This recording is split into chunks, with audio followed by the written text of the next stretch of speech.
The distance from my grill to my kitchen fridge is exactly 34 steps. I know this because I've counted. 34 steps on a blazing Texas afternoon in mid-July, with a sizzling spatula in one hand and a desperate, soul-shattering thirst, is not a walk. It's a marathon. It's a culinary no-man's land, a trek across the Gobi Desert of my own backyard. It is, frankly, an unacceptable logistical failure. My name is Mark. I'm not a complicated man. I like my steaks medium rare, my grass cut by someone else, and my beer cold. My backyard is my kingdom. It's not much, just a cookie-cutter slice of suburban pie in a neighborhood that prizes beige conformity above all else, but it's my slice. I built the deck with my own 2 hands, and a lot of help from a contractor named Sal, who did most of the actual building. I strung the Edison bulbs myself. I am the high priest of the Behemoth, a 7-burner stainless steel grill that's probably visible from space. This patio is my sanctuary, the place I go to escape the endless spreadsheets of my 9 to 5 and the endless laminated bylaws of our neighborhood's Committee for the Stifling of Joy, otherwise known as the Homeowners Association. And for one glorious, shimmering week, my sanctuary was perfect. The problem, as stated, was the 34 steps. On a day when the behemoth is running at a surface-of-the-sun temperature, you generate a lot of personal heat. A lot. And when that internal thermometer hits the red, you need refreshment. You need it now. Not 34 steps from now.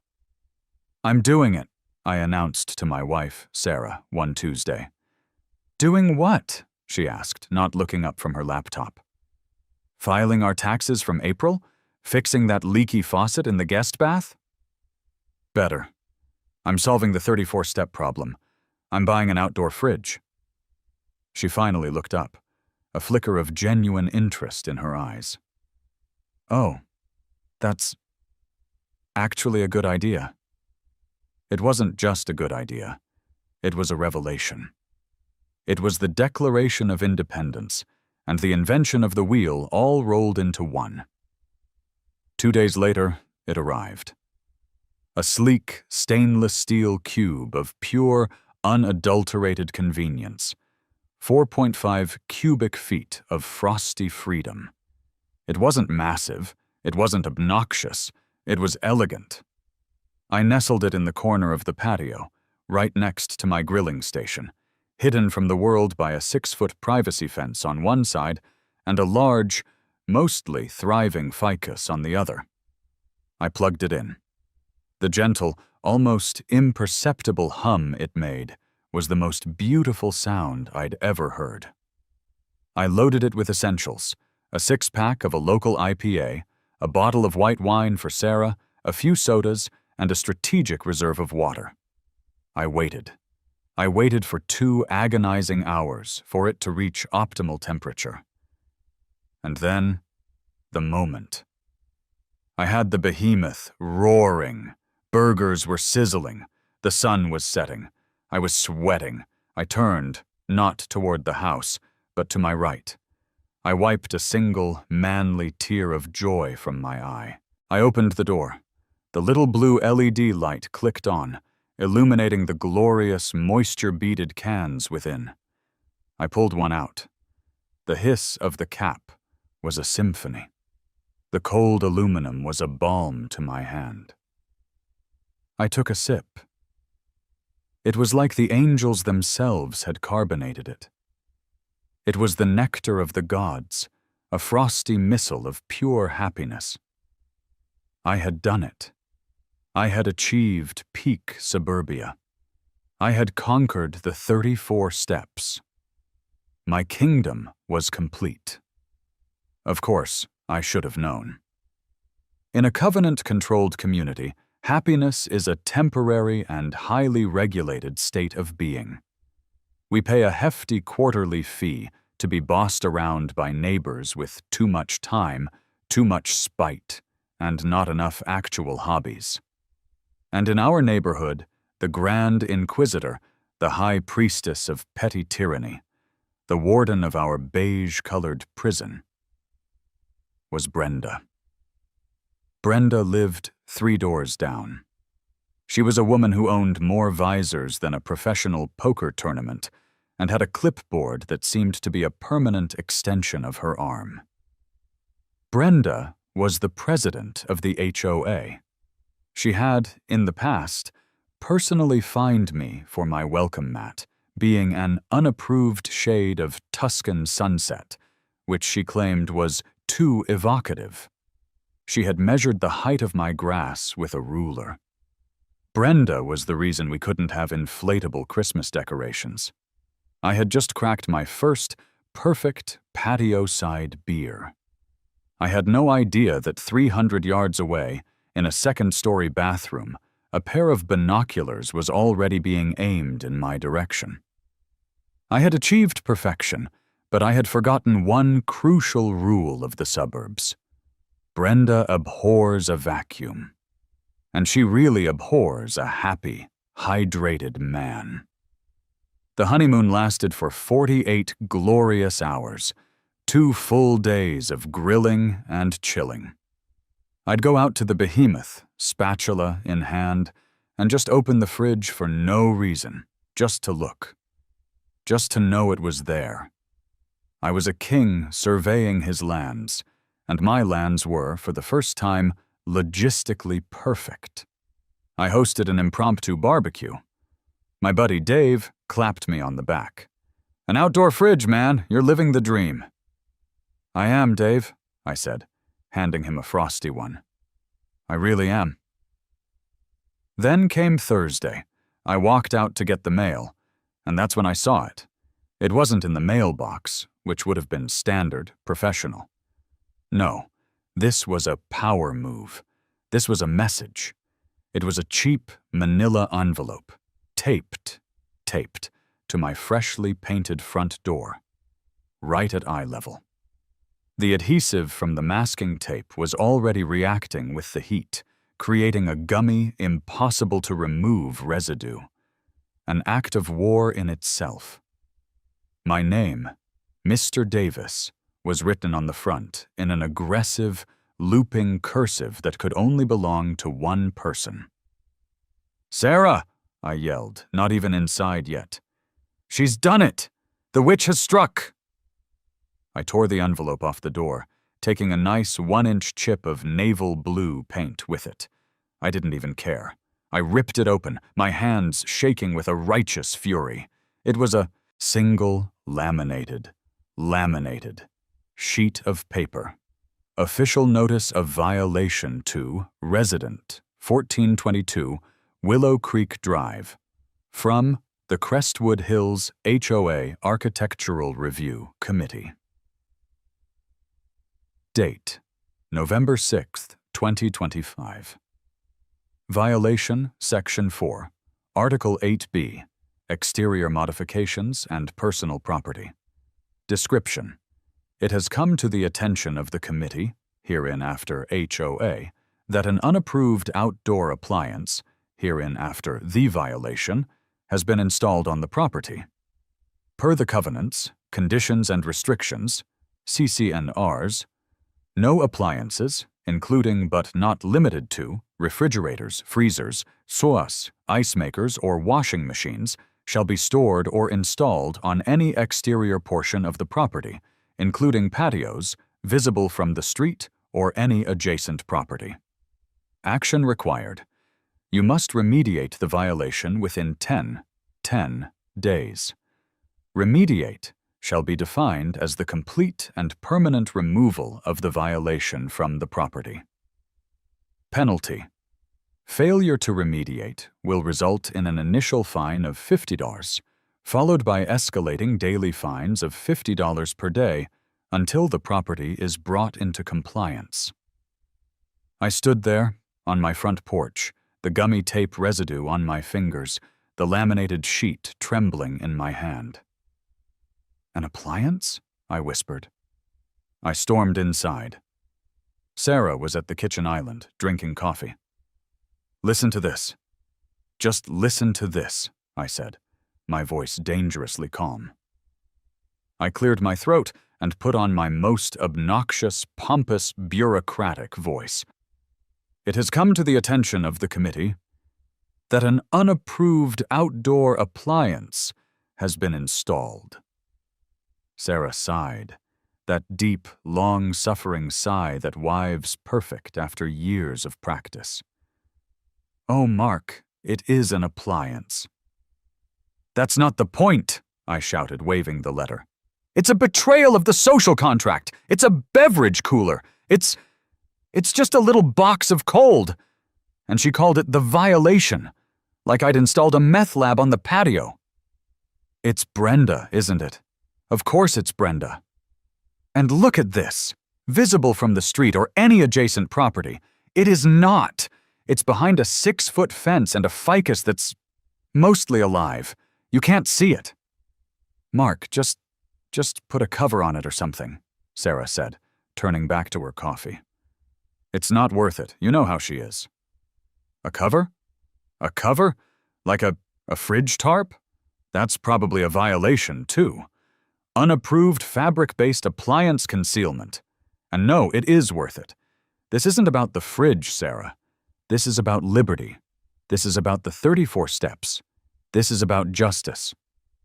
It's about you being stubborn. Also, yes, but mostly justice. And how did she even see it? I don't know, Mark. She's got skills. Oh, she's got skills, all right. I was fuming. I was pacing. I'm going to find her. I'm going to talk to her. No, Mark, don't, Sarah called after me. But I was already out the door. I didn't have to go far. I knew her schedule. 9:15 a.m. Power walk patrol. Sure enough, there she was, rounding the corner, her white visor glinting in the morning sun, her clipboard held firmly against her chest. Brenda, I called out, trying to sound casual, neighborly. I failed. I sounded like a man who had just gargled with battery acid. She stopped. She didn't smile. Brenda never smiled.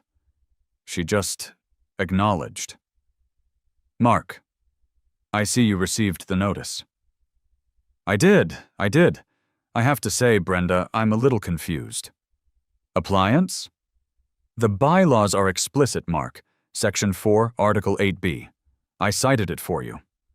Right, but it's an outdoor-rated beverage cooler. It's not like a Maytag. It's sleek. It's stainless. It enhances the patio experience. It is a refrigerator, she stated, as if I were a very stupid child. It's an appliance. It's a violation. The rules are the rules. They protect our property values. How is my tiny hidden box of soda going to crater the property values, Brenda? How did you even see it? It's behind my 6-foot privacy fence. She didn't blink. Not once. She just stared at me, her eyes shielded by the visor, but I could feel their cold, judgmental power. I was in my second-story master bath, she said, her voice a monotone. I was inspecting Mr. Henderson's chimney flashing from my window, for his own safety, of course. His flashing is not up to code, and as I was scanning the neighborhood for other potential safety hazards, with my binoculars, your appliance was clearly visible over the Hendersons' unapproved azalea bushes, which I'll be dealing with next. I was dumbstruck. Binoculars. From her bathroom. She was a high-tech peeping Tom for the aesthetically offended. You were spying on me? I was observing the community, Mark. A community you are currently in violation of. You have 10 days to remediate. Have a lovely day. She turned, her expensive sneakers squeaking on the pavement, and continued her power walk. I stood there, in the middle of the sidewalk, my fists clenched. The paint chip was still on my finger. Remediate, I muttered under my breath. Oh, I'll remediate something, Brenda. You remediated your way into a war. I went home and did what any red-blooded American male would do when faced with petty tyranny. I complained to my wife. I kicked a patio chair, and then I went to my garage to pout and scheme. For the first few days, I was in the denial and bargaining stages of grief. Maybe if I just ignore it, I said to Sarah on day 3. It's a laminated letter from Brenda Mark. It's not a suggestion. She's not going to forget. On day 5, I tried my first counter-move: camouflage. I went to the craft store and bought several strands of the most realistic-looking fake ivy I could find. I spent an hour artfully draping it over the fridge. There, I said, stepping back. It's not a fridge, it's a shrub. A very shiny, square shrub. Sarah just shook her head. It looks like a refrigerator that's losing a fight with the jungle.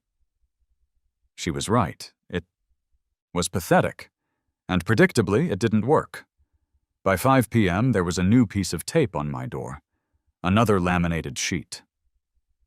Violation, Section 7, Article 2A, Landscaping and Flora. Description: installation of unapproved flora, to wit artificial vines, on additional violation. Section 4, Article 8B, exterior modifications. Description: the aforementioned unapproved outdoor appliance. The violation remains unremediated and has, in fact, been exacerbated. Action required: remove the violation and the unapproved flora. Exacerbated! I've exacerbated the violation! I roared. Who talks like this? Who is this woman? On day 8, I tried practicality. Fine, I yelled to no one. I'll build a box. I went to the hardware store. I bought lumber. I'm not Sal, but I can handle a 2x4. I spent all of Saturday building a simple cedar plank box to encase the fridge. A little shed. A beverage cooler cozy, if you will. I was actually proud of it. It was rustic. It was neat. It blended in. It lasted 12 hours. Sunday morning. Another note. This one was practically vibrating with smugness. Violation, Section 6, Article 1C, detached structures. Description: construction of an unapproved detached structure, to wit, a wooden box, without prior written consent from the Architectural Review Committee. P.S. The original violation, Section 4.8b, is still noted. Your fines are accumulating. That's it! I screamed. Sarah had to physically restrain me from marching over to Brenda's house with the wooden box and remediating it through her front window. On day 11, the first fine arrived. A crisp, computer-printed invoice. $50 due in 10 days. On day 12, another $50. On day 13, $50 more. The letters were piling up on the dining room table, which I had officially declared my war room. I had the CC&Rs, all 84 pages of single-spaced legal font misery, spread out, covered in highlighter. This is insane, I muttered, pacing the room. The woman is a tyrant. She's the Pol Pot of the cul-de-sac. Mark, honey, please, Sarah begged. Just move it into the garage. It's not worth it. We're going to have to pay these fines. Never! I slammed my fist on the table. I will not negotiate with terrorists. She's got us on a technicality. The problem isn't the fridge. The problem is the category. She called it an appliance. My stupid box was an unapproved structure.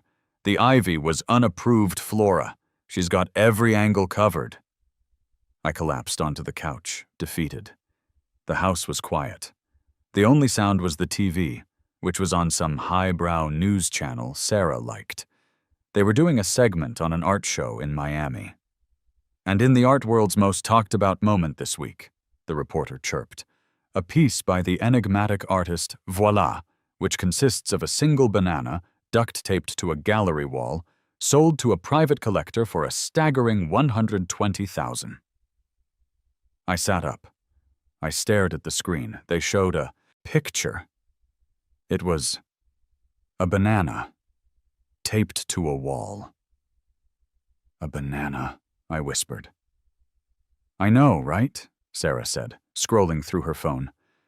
It's so stupid. People have too much money. No, I said, a slow, dawning realization spreading across my face. A tingle starting in my chest. No, Sarah, it's genius. Mark, we are not duct taping fruit to our house, she said, her voice full of preemptive exhaustion. Brenda will have an aneurysm, which, okay, that part sounds fun, but… Shut up, shut up, shut up. I was on my feet, frantically scrambling through the pages of the CC&Rs in the war room. Where is it? Where is it? Where… Aha! I grabbed the page and ran back to the couch, waving it. Listen! Listen to this! I read from Section 11. Aesthetic encouragement. Residents are encouraged to tastefully display outdoor sculptures, statuary, or other forms of art to enhance the community's aesthetic character, pending ARC review for placement. Sarah looked at me, her eyes narrowing. She knew this look. This was my I'm going to buy a 7-burner grill look. Mark, what are you doing? My grin was 90% mania. I'm doing what they did with the banana. Brenda's problem, and her fatal flaw, is that she thinks my fridge is an appliance. She's a literalist, but I'm going to change its entire ontological category. I'm going to recontextualize it. You're going to what? It's not a fridge, honey. It's a found object installation. It's a ready-made, like Duchamp's toilet. You are comparing your beer fridge to a priceless piece of Dadaist history. Exactly. The bylaws say nothing about found object installations. It's art. And she can't fine me for art, because the bylaws encourage art. Mark, she's the Architectural Review Committee. She's just going to unreview it, or unapprove it. Ah, but she can't, because what's the one thing that separates a piece of junk from a piece of art? A $120,000 price tag. No, presentation. I'm not just going to say it's art. I'm going to make it art. It needs a frame. A giant, ridiculous, gaudy gold leaf picture frame. And it needs a plaque. A museum plaque. Sarah stared at me for a full 10 seconds. The house was silent. Then a slow, dangerous smile spread across her face. Oh, Mark, no. Oh, Mark, yes, I said, grabbing my phone. It's not a fridge. It's a commentary on the cold emptiness of suburban life. It's cold modernism. You're insane, she whispered, the smile growing wider. I'm an artist, I corrected. And I know exactly who can be my fabricator. I need to call Sal. I had Sal's number on speed dial. Sal was the guy who built our deck, a grizzled 60-something carpenter who wore an I'd rather be fishing hat unironically and looked like he'd been carved from a single sun-tanned block of oak. He was old school. He believed in plumb lines, level surfaces, and the profound structural inadequacy of these new-fangled composite boards. He was also, I suspected, a fellow traveler in the land of not putting up with anyone's crap. I dialed. He picked up on the second ring, as if he'd been waiting for a challenge. Sal's Construction. You break it, I build it. Sal, it's Mark, over on Willow Creek. Your deck is still standing, by the way. No rotting. Mark, yeah. Course it's still standing. I built it, he grunted. Those composite boards are still an abomination before God, but the frame is solid. What did you do? Knock a hole in it with that monster grill of yours? No, nothing like that. Listen, Sal, I've got a weird one for you. It's a conceptual project. There was a long silence on the other end, filled only by the sound of what I assumed was a very loud, very industrial tape measure snapping shut. Conceptual, Sal repeated, drawing the word out like it tasted bad. Kid, I don't do conceptual. I pour concrete. I frame houses. I don't do Zen gardens or water features that look like a pile of rocks. I did a panic room for a guy who thought his ex-wife was a ninja. This ain't weirder than that, is it? I think it might be, Sal. I need you to build a picture frame. A picture frame? Like, for a picture? I'm a carpenter, Mark, not a, whatever you call him. A framer. Go to Michael's. No, you don't understand. This thing needs to be structural. I need a giant picture frame, like 4 feet by 3 feet. And it needs to be gaudy, obnoxious, gold. I'm talking ornate, Victorian era. My great-grandmother hated this so much she was buried with it gaudy. Another long pause. Okay, a big, ugly gold frame. So what? You gonna hang it on your house? No, Sal. That's the conceptual part. I need you to bolt it to my concrete patio. The silence this time was profound. I thought he might have hung up. I could just hear him breathing. A slow, gravelly rattle. You want me to build a giant gold frame and bolt it, empty, to your patio. Not empty, I said, a little too quickly. It's going around my outdoor fridge. I waited. The silence stretched. I heard him set a tool down. He took a deep, shuddering breath. And then, a sound I had never heard from him before. A low, gravelly chuckle. It started in his chest, turned into a cough, and then erupted into a full-blown, wheezing laugh. This is about that HOA lady, isn't it? He finally choked out. The one with the visor and the clipboard? The one and only. Oh, kid, he was cackling now. Oh, that is beautiful. That is the dumbest, most glorious, most American thing I have ever heard in my 40 years of building. I'm on my way. I'm canceling the Henderson job. You were at Henderson's? Yeah, fixing his chimney flashing. That lady is a menace. I'll be there in an hour. We're gonna need at least 6-inch molding for this. Crown molding. And we're not using that spray paint crap. We're getting real gold leaf. We're going full Liberace on this witch. An hour later, Sal's beat-up Ford F-150 was parked, illegally, on the grass, in front of my house. He came to the backyard with his own clipboard, a giant grin on his face. All right, artist, he said. Show me what did you call it? The canvas.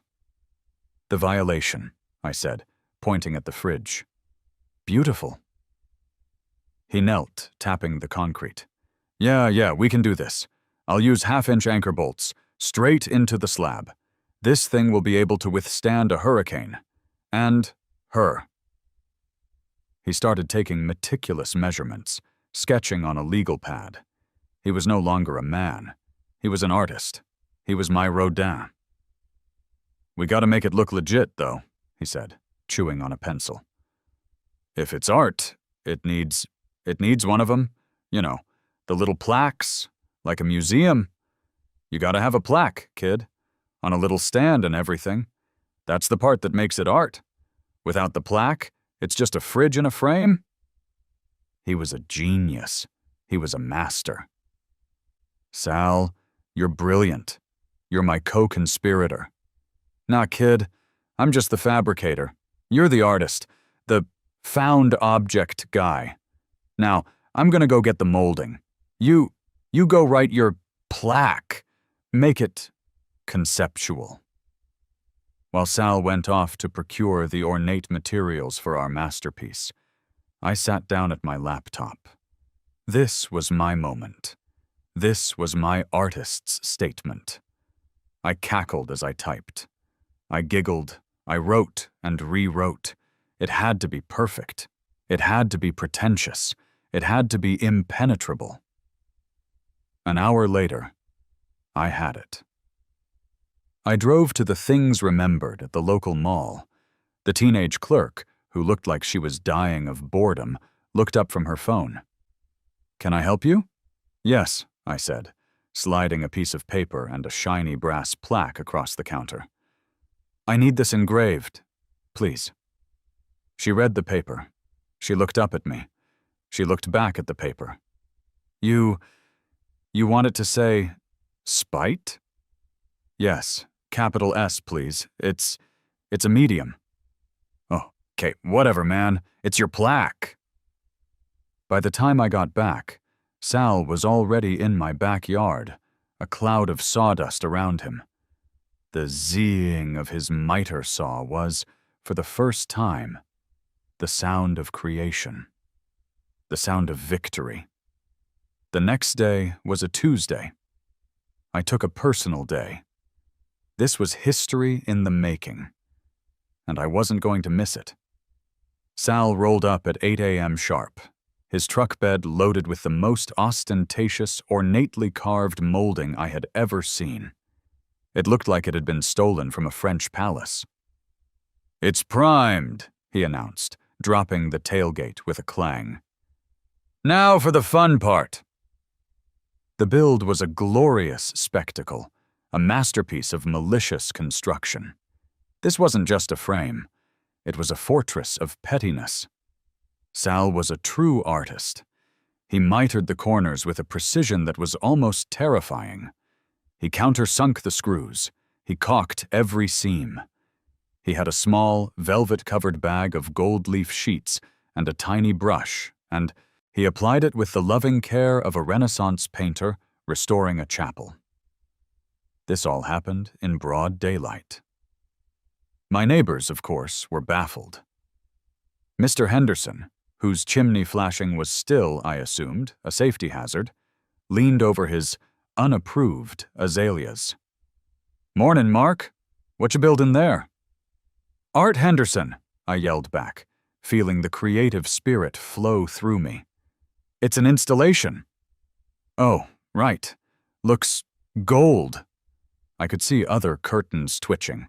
The neighborhood text chain was, I could only assume, on fire. What's Mark doing? Is that a throne?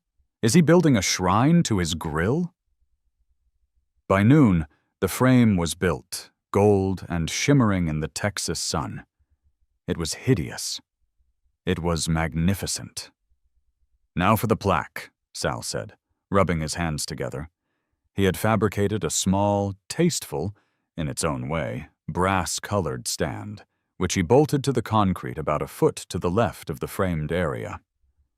I unwrapped my plaque from its velvet bag. I'd screwed it to a piece of matching cedar.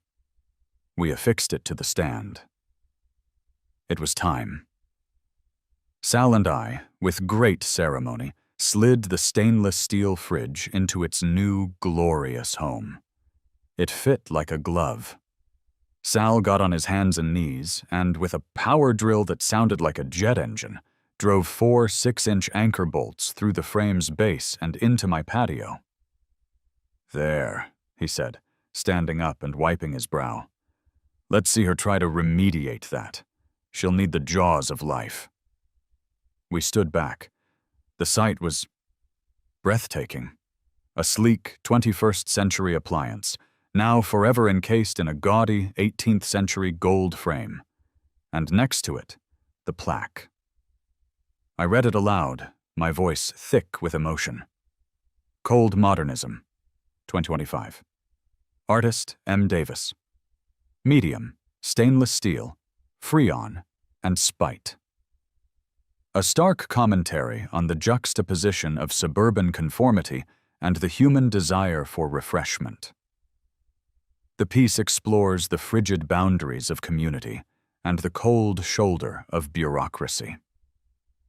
The internal regulated temperature of 37 degrees represents the chilling effect of arbitrary rules on the human spirit. Sal wiped a tear from his eye. It's beautiful, kid. It's the best damn thing I ever built. We built it, Sal, I said, clapping him on the back. We built it. I went inside, retrieved 2 of the coldest beers from the installation, and we christened it. To art, Sal said, raising his can. To spite, I replied. After Sal packed up and drove off, whistling, I went inside to retrieve my co-conspirator. Sarah, I called. The gallery is open. She came out onto the patio. She stopped. She looked at the fridge. She looked at the frame. She looked at the plaque. She covered her mouth. I wasn't sure if she was going to laugh or cry. Mark, she said, it's the most ridiculous, ugly, wonderful thing I have ever seen in my entire life. I know, I said, beaming. Now, for the final touch. I knew Brenda's patrol schedule. 4:30 p.m. Sharp. At 4:25 p.m., Sarah and I sat up. We brought out a tiny, wobbly card table. I threw a red and white checkered tablecloth over it. I produced a plate of the driest, orangest, most processed pre-cut cheese cubes I could find at the bottom of our deli drawer. The trap was set. Places, places, I whispered. And we sat down. At 4:29, I began my performance. In a loud, obnoxious, art critic voice I'd only ever heard in movies, I began. Oh, darling, I announced to the neighborhood. The boldness of it, the way the industrial form language of the appliance, or what the proletariat would call an appliance, is subverted by the ornate, almost baroque frame. It's challenging. Yes, Muffy, Sarah played along, barely holding back a tidal wave of giggles. It's just so cold. And modern, it really interrogates the space. It does. It interrogates the hell out of it. We heard it.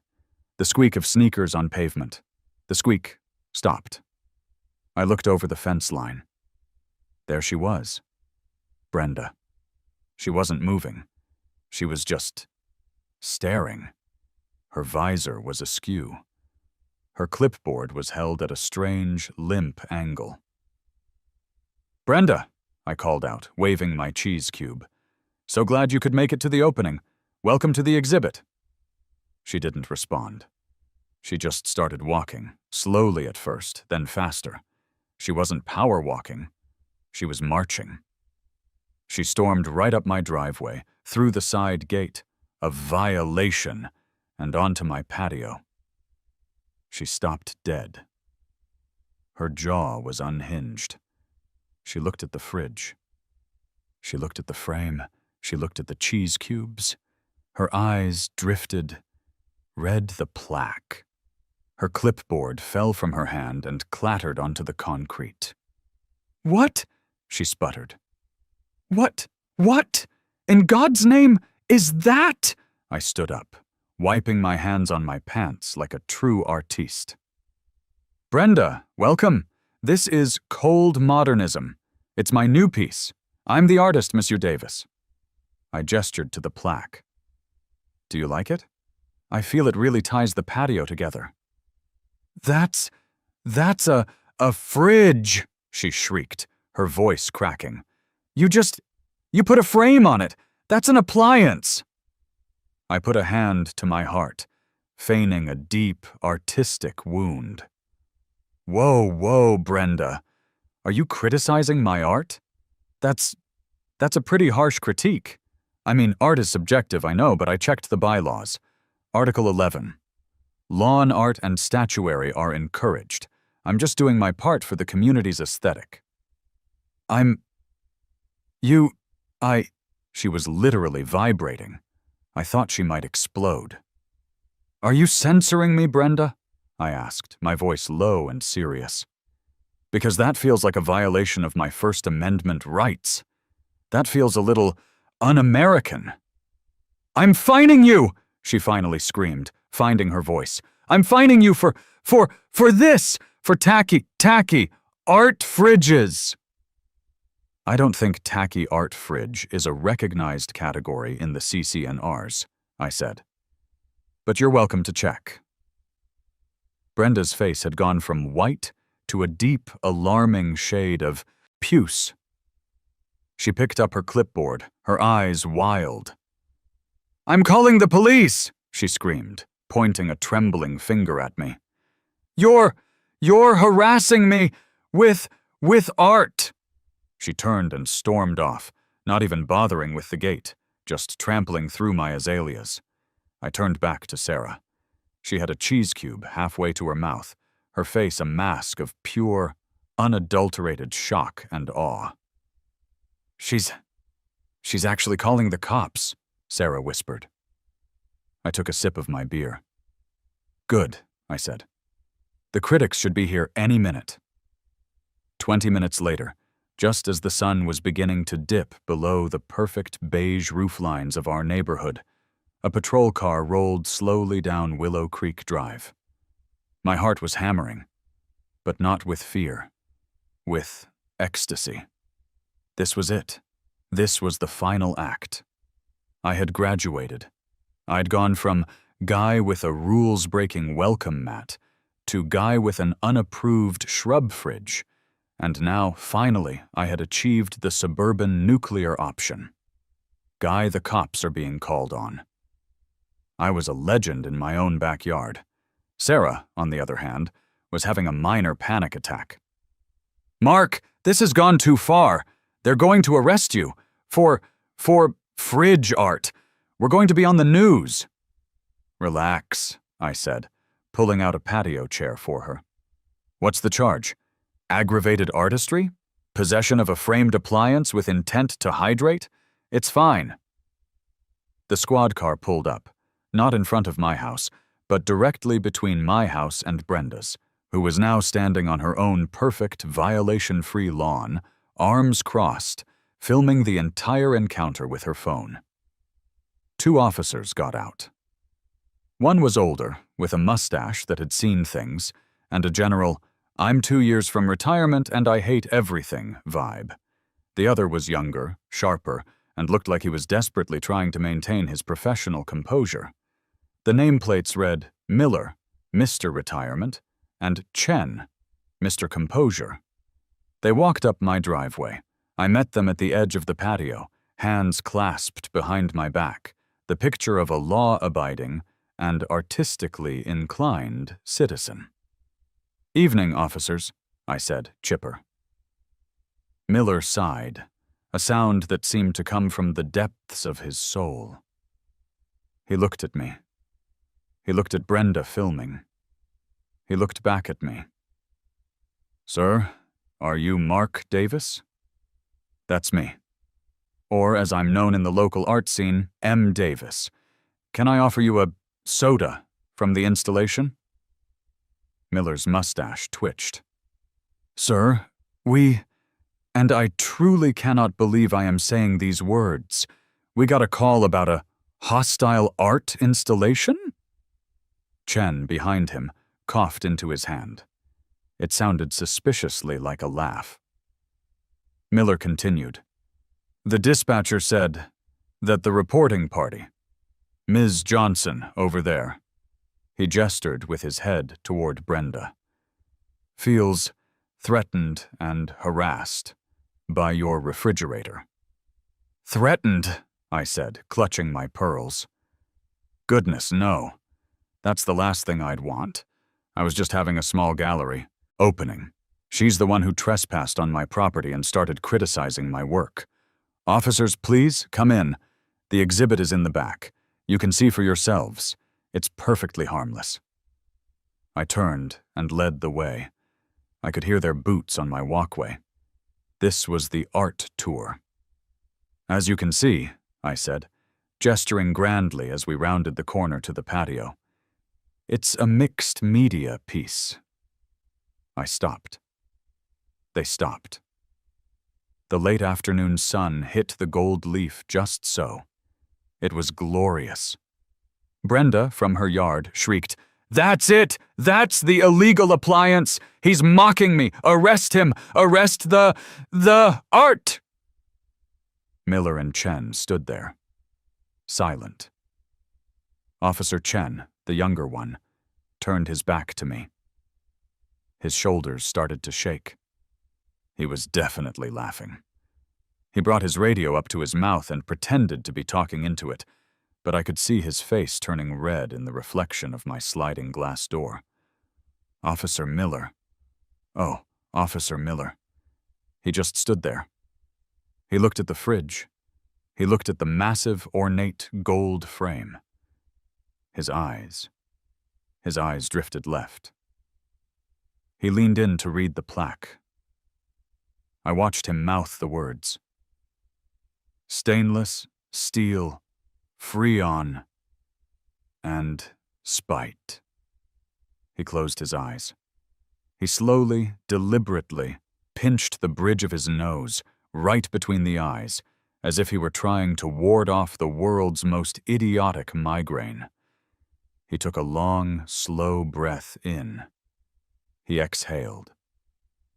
"Sir," he said, his voice dangerously quiet, his eyes still closed. "What am I looking at?" I cleared my throat. This was my moment. "It's cold modernism, officer," I said, with all the deadpan sincerity I could muster. "It's a stark commentary on the juxtaposition of suburban conformity and the human desire for—" "Stop," Miller said, holding up a single, large hand.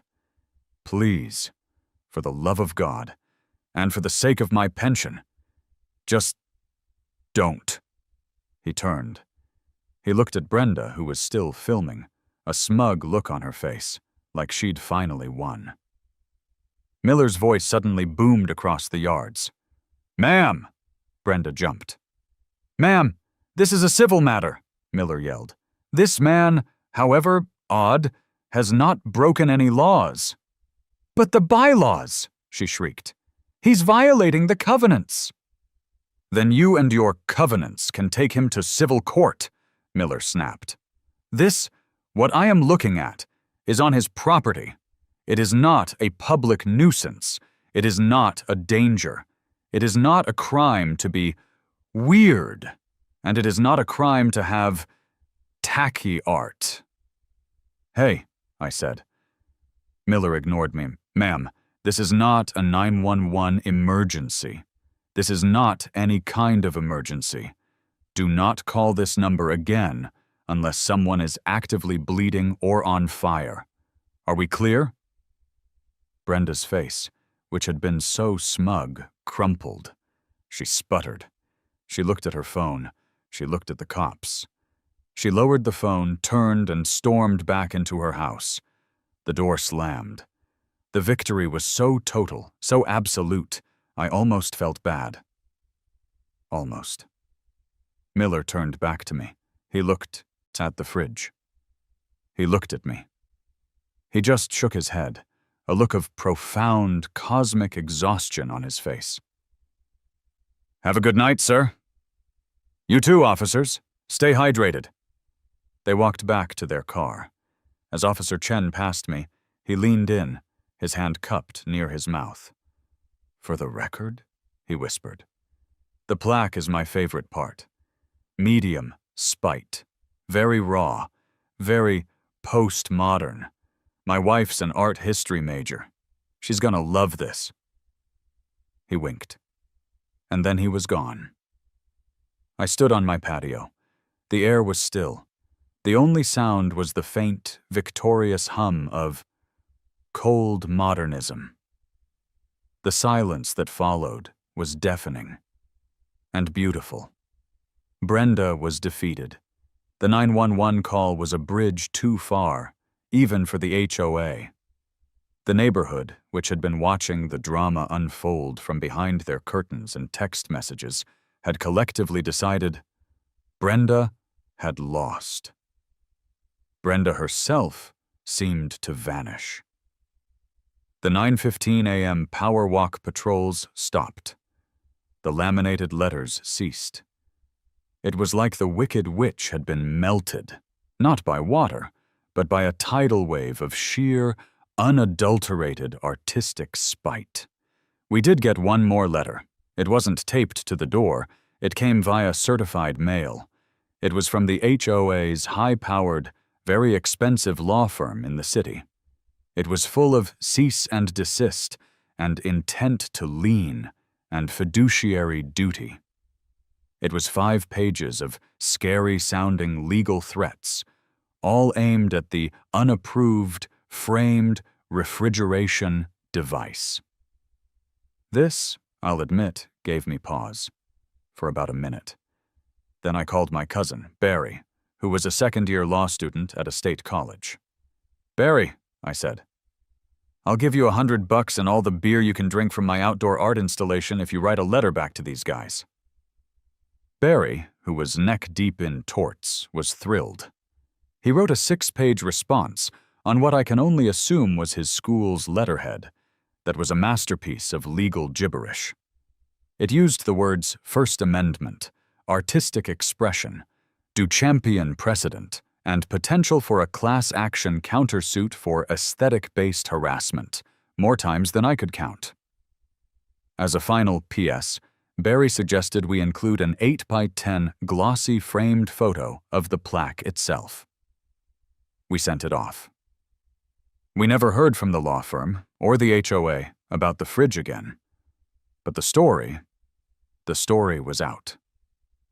The legend of cold modernism went viral, at least on our 2-street cul-de-sac, and it started a revolution. Greg, 2 doors down, the guy who had been fighting Brenda for months over the unapproved color of his garden hose — it was hunter green instead of forest green, a critical distinction — was the first. One morning I walked out and saw he had built a small, elegant silver-painted frame around his hose reel. Next to it, on a small stake, was a plaque, "Serpentine Still Life in Green." The rebellion had begun. The Hendersons, of the infamous chimney-flashing and unapproved azaleas, went next. They had a single, plastic pink flamingo in, their flower bed that Brenda had been trying to get rid of for years. The Hendersons went full theater. They put up a red velvet rope cordon around the flamingo. They installed a tiny solar-powered spotlight to illuminate it at night. The plaque read, "Avian Absurdity, a Study in Pink." By Christmas, the neighborhood was a rogue art gallery. A family on the corner had their non-compliant basketball hoop — it was 2 inches too tall — reclassified as Orange-Rimmed Hope, an interactive sculpture. A woman who had been cited for her excessively bright welcome mat, the Tuscan Sunset Lady, my old nemesis, had simply put a frame around it and titled it Portal of Evocation. The HOA was neutered. They were powerless. How could they fine art when their own bylaws encouraged it? They would have to rewrite the CCNRs, and no one, not even Brenda's last remaining cronies, had the energy for that. The war was over. And I am Davis, the artist. I had won. My backyard kingdom was finally, truly perfect. It's a beautiful evening tonight. The sun is setting, casting a golden glow on the patio. Sarah is reading a book in the lounge chair, a glass of wine, poured from a bottle chilled in the installation, by her side. I'm at the behemoth, spatula in hand.